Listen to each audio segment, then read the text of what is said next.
Dear students, इस video में हम चर्चा करेंगे न्यूरोलेशन के बारे में।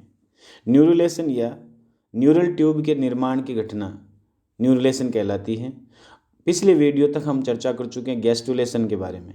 गैस्ट्रुलेशन के बारे में आपने ये पढ़ा था कि ब्लास्टुला से गैस्ट्रुला के निर्माण की घटना को हम गैस्ट्रुलेशन कहते हैं और इसके दौरान 3 जनन स्तर बनते हैं: एक्टोड्रम, एंडोड्रम व मीजोड्रम।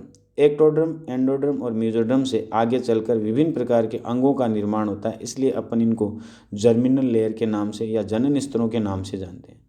अलग अलग प्रकार के अंग एक्टोड्रम से और अन्य स्तरों से बनते हैं। न्यूरोलेशन की घटना में जो न्यूरल प्लेट या न्यूरल ट्यूब या तंत्रिका तंत्र है, उसका निर्माण जो होता है वो एक्टोड्रम से होता है। आप डेफिनेशन की यदि बात करें तो न्यूरोलेशन की सिंपल सी डेफिनेशन है कि वह घटना जिसके द्वारा न्यूरल ट्यूब बनती हो और फोल्डिंग के द्वारा ये प्रोसेस होता हो, उसको हम न्यूरोलेशन कहते हैं। और एम्ब्रियो की अवस्था वो न्यूरुल अवस्था कहलाती है। न्यूरोलेशन की घटना जब स्टार्ट हो जाती है तो गैस्ट्रुलेशन की समाप्ति मान ली जाती है। यहाँ मैं फिर रुक रहा हूँ, मैं ये कह रहा हूँ कि गैस्ट्रुलेशन है उसकी समाप्ति किस बिंदु पे मानी जाती है, तो आप ये कह सकते हैं जब न्यूरोलेशन स्टार्ट हो जाता है तब गैस्ट्रुलेशन समाप्त हो जाता है। क्योंकि ये कुछ क्वेश्चंस है वो एग्ज़ाम में पूछे जाते हैं और उनके अंदर ये समझने की हमें ज़रूरत होती है कि एम्ब्रियोजेनेसिस या भ्रूणोद्भव, इसके अलावा एम्ब्रियोनिक डेवलपमेंट के दौरान एक अवस्था जब खत्म होती है तो दूसरी अवस्था शुरू हो जाती है। लेकिन एक अवस्था से दूसरी अवस्था के बीच में कुछ डिमार्केटिंग सिग्नल्स होते हैं, यानी पृथककारी इंडिकेशन होते हैं जो ये बताते हैं कि ये अवस्था समाप्त हो गई, अब दूसरी अवस्था शुरू हो गई। जैसे अपन कहें कि युग्मनज में जैसे विभाजन होता है तो हम ये कह देते हैं कि एक कोशिकीय की अवस्था समाप्त हो गई है और बहुकोशिकीय विदलन की अवस्था शुरू हो गई है। विदलन की अवस्था का रिजल्ट जो होता है वो मोरुला होता है और उसमें हम ये कहते हैं कि एक सॉलिड बॉल या मास के समान संरचना बनती है जिसे अपन मोरुला अवस्था कहते हैं। जब इस मास या पिंड के अंदर ब्लास्टोसील बन जाती है तो हम कह देते हैं कि यह अवस्था ब्लास्टुला हो गई। ब्लास्टोसील जब रिप्लेस कर दी जाती है आर्केंड्रोन के द्वारा और हम ये कह सकते हैं कि मॉर्फोजेनेटिक मोमेंट पूरी हो जाती है तो हम ये कह देते हैं कि ये घटना गैस्ट्रुलेशन है। गैस्ट्रुलेशन की समाप्ति के बारे में मैंने अभी थोड़ी देर पहले कहा था कि जब न्यूरोलेशन स्टार्ट हो जाता है तो हम कह देते हैं कि गैस्ट्रुलेशन खत्म हो गया। तो इस तरह के क्वेश्चन है वो कॉम्पिटिटिव एग्जाम में पूछे जाते हैं। अब यदि अपन बात करें कि न्यूरल ट्यूब का निर्माण जो होता है वो एक्टोड्रम के द्वारा होता है। एक्टोड्रम जो होती है वो मिड डॉर्सल एक्सिस जो होता है गैस्ट्रुला का, उस पर पाई जाती है। उसके बाद में हम ये कहते हैं कि ये जो एक्टोड्रम होती है मिड डॉर्सल एक्सिस की एक्टोड्रम, वो मोटी एक प्लेट के रूप में हो जाती है। यानी यहाँ पर इन एक्टोडर्मल सेल्स का विभाजन होता है और विभाजन होने से बहुत सारी सेल्स एक जगह पे गैदर होकर एक प्लेट लाइक स्ट्रक्चर बनाती है। उस प्लेट लाइक स्ट्रक्चर को हम न्यूरल प्लेट के नाम से जानते हैं। अब यही न्यूरल प्लेट आगे चलकर न्यूरल ट्यूब का निर्माण करती है, लेकिन इसके लिए 2 मेथड्स या 2 विधियां वर्टिब्रेट्स के ग्रुप में पाई जाती है। यदि हम इसको चार्ट के द्वारा समझने की चेष्टा करें तो हम ये कह सकते हैं कि पहला मेथड जो इसका कहलाता है वो थिकंड कील मेथड होता है, जबकि दूसरा मेथड जो इसका होता है वो न्यूरल फोल्ड मेथड होता है। यदि हम थिकंड कील मेथड की बात करें तो हम ये कह सकते हैं कि ये जो न्यूरल प्लेट इस चार्ट में दिखाई गई है और इसमें हम ये कह रहे हैं कि भाई ये बहुत सारी सेल्स है वो एक जगह इकट्ठे होकर प्लेट लाइक स्ट्रक्चर बना रही है। इस प्लेट लाइक स्ट्रक्चर के नीचे एक लटकती हुई या हैंगिंग कंडीशन वाली संरचना बनती है।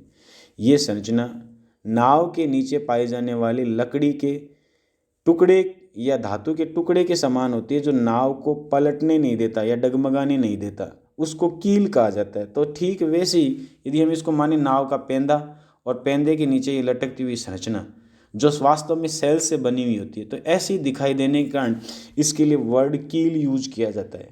अब ये कील जो फॉर्मेशन होता है न्यूरल प्लेट से, उसमें हम देख रहे हैं कि बहुत सारी सेल्स है।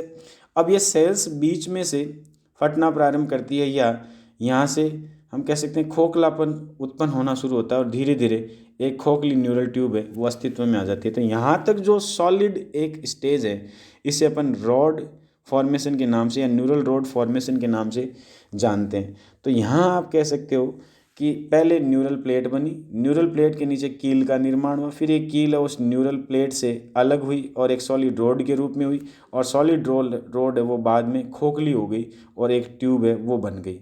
तो इसे अपन न्यूरल ट्यूब कह देंगे। तो ये जो डायग्राम या चित्र दिखाया गया ये फ्रंट व्यू है, हम ये कह सकते हैं सामने से दिखाया गया है।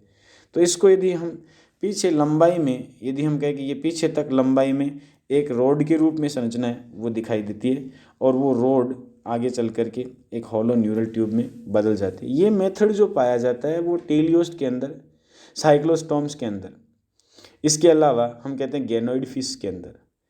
टेलियोस्ट जो है वो आधुनिक मछलियाँ मानी जाती है, और मछलियों का बहुत बड़ा ग्रुप है वो टेलियोस्ट मछलियाँ माना जाता है, जिनके अंदर ट्राईमिथाइल एमीन ऑक्साइड नामक उत्सर्जी पदार्थ पाया जाता है।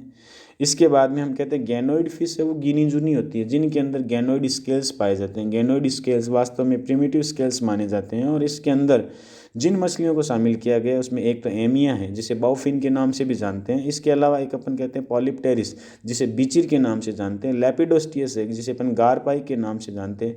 एसिपेंसर, ये जो सब मछलियाँ हैं वो मछलियाँ हम कह सकते हैं कि गैनोइड फिश के नाम से इसलिए जानी जाती है क्योंकि इनके अंदर गैनोइड स्केल्स है वो पाए जाते हैं। उसके अलावा साइक्लोस्टॉम्स जिनके अंदर पेट्रोमाइजोन को शामिल किया गया, उसके अंदर भी थिकंड कील मेथड है वो पाया जाता है। लेफ्ट साइड में डायग्राम जो दिखाई दे रहा है वो दूसरी विधि को बता रहा है जो शेष प्राणियों में या ज़्यादातर वर्टिब्रेट्स में ये पाई जाती है। इसे अपन न्यूरल फोल्ड मेथड के नाम से जानते हैं। न्यूरल फोल्ड मेथड में हम कह सकते हैं कि वैसे ही न्यूरल प्लेट का निर्माण हुआ। न्यूरल प्लेट के अंदर हम कह सकते हैं कि बहुत सारे एक्टोडर्मल सेल्स है। फिर हम कहते हैं कि न्यूरल प्लेट का बिचला हिस्सा नीचे की तरफ दब जाता है और किनारे ऊपर की तरफ उठ जाते हैं। तो ये जो किनारे ऊपर की तरफ उठते हैं इन्हें अपन न्यूरल फोल्ड के नाम से जानते हैं।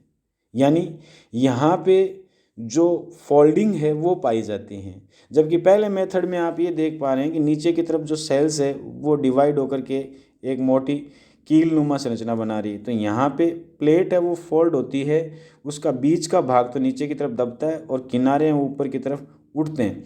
जो किनारे ऊपर की तरफ उठे हुए हैं इन्हें अपन न्यूरल फोल्ड के नाम से जानते हैं। ये न्यूरल फोल्ड्स आपस में मिल जाते हैं और इनके मिलने से नीचे की तरफ हम देख पा रहे हैं कि एक ट्यूब है वो अस्तित्व में आती है और ये शेष एक्टोडर्म से अलग हो जाती है। तो ये हम कह सकते हैं कि न्यूरल फोल्ड मेथड है उसके नाम से जाना जाता है और ज़्यादातर प्राणियों में है ये वो पाया जाता है।